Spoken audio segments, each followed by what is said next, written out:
We do want this to ultimately be investigated and come to its conclusion. Republicans, whether we like it or not, have married themselves to Bob Mueller because we were, up until his appointment, the onus was on us to hold the president accountable. And with Bob Mueller as the special counsel, we are able to shift that away. If Mueller goes, the onus comes back to us and we would have to act. I think right now, the talk about firing Bob Mueller, what's being missed is what has Bob Mueller done other than hire assistants? That's how crazy what is going on right now. And if we're talking about firing Bob Mueller because he hired an assistant that looks optically bad, it's insane. The one last point I'll make is that there is now on the far right this allegation that there's some sort of deep state conspiracy between President Obama, Bob Mueller, and James Comey.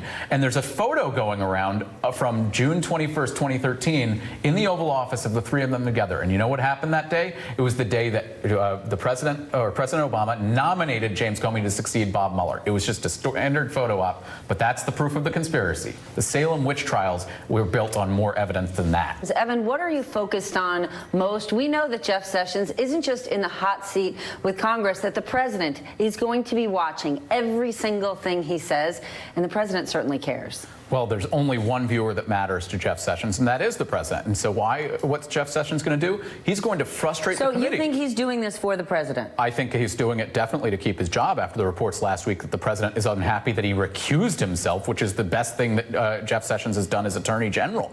I think the president, because of the pressure he's putting on Sessions is going to be frustrating the committee by not answering questions, and he's not going to invoke executive privilege specifically, and he's just going to dare Congress to hold him in contempt.